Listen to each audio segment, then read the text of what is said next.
In this video we'll talk about the automatic selection of bets and the settings that we need for that in the Autobet module of Bettaway. So first decision we have to make is whether you want to place a back bet or a lay bet. You can just select those ones there. Then we want to decide how long before the race is due to start when you want that bet to be placed. So you can have it 45 seconds, you could have it 90 seconds, you could have it as low as you like, 2 seconds even if you want to. Obviously the closer it is to the race, the less likely you are to get your bet matched, so you just got to be careful of that. You can also enter it in manually there, or use the arrow keys to increase that. Now the next part is selecting the favourite. So what you can do is select if you want to automatically place the bet on the favourite, the second favourite, the third, the fourth, etc. Now the favourite is determined here by the rank. So in this case we've got back odds selected, so it would be the minimum back odds would be the favourite, or we can do the matched amount, the Betfair matched amount. The higher amount would be the favourite in this case.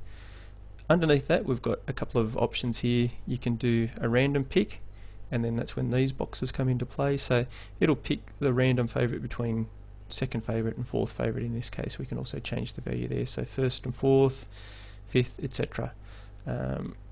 First and third even. Or you can do a sequential pick, so it'll, in the first race it'll pick the first favourite, the second race the second favourite, and then the third race the third favourite, and then goes back to the first favourite for the fourth race. Or you can leave that off, it'll always pick the first favourite. Now the next option here is our recovery method. What recovery method do you want to use? I won't go through these in detail in this video, but just show you how this is done. So at the moment we've got back type bet selected, so our recovery methods for this are level stakes, Fibonacci, win a set amount, so you can win say $1 in this case, or profit by $1, and you can also add losses to this as well, so that it'll recover any losses that you make. Or you can select a Dutch bet, and in this case you've got a normal Dutch bet, or you can actually bet a set amount for the race and just put in your selections. Again, I'll go through that in another video. Alternatively, if you're doing lay betting, our options are again level stakes, a percentage recovery, or limited liability, again with ability to recover losses. Okay, so that's what we've got selected there. I'll just put this on level stakes. Now we've got our default bet amount, and you can make this whatever you want. So for level stakes it would bet, let's say we make it $5, the bet would be $5 each time. We've got our minimum odds, so if you probably use this more so in laying bets, so if you were laying bets you might want to limit that to $1.50 and max odds $6 or something like that. Again, you can change this here to whatever you're comfortable with.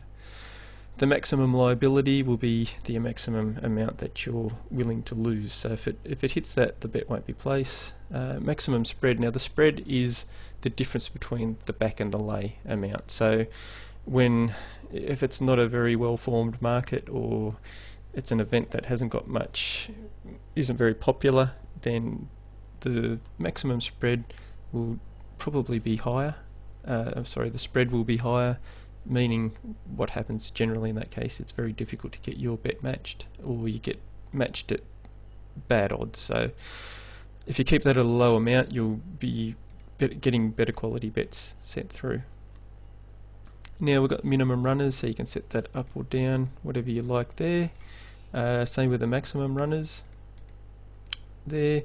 Now use best odds. What this will do is it will, if you're doing in this case a lay bet, it will go by the back odds, and conversely if you were doing a back type bet, it would use the lay odds, so you're getting the best possible odds that you can get. Now stopping, this is to do when you want the auto betting to stop. So once you've reached, in this case, once you've reached a profit of $1, or once you've made a loss of $7.20 in this case, You can also select to have an email summary sent to you, which will go to your registered address, whatever email address you use to register Bettaway. You can also have the computer shut down. So if you're running auto betting overnight and you don't want the computer running overnight, or even if you're running it during the day and you've gone out, you think I'll just have the computer automatically shut down once it's finished. You can also select to run the series a number of times, so that might be an option you use, and the number of unsettled bets allowed, you can increase that. Now generally it's best to leave that at 0, but if you're feeling adventurous or you're using level stakes in particular, you might set the number of unsettled bets to even 3 or 4.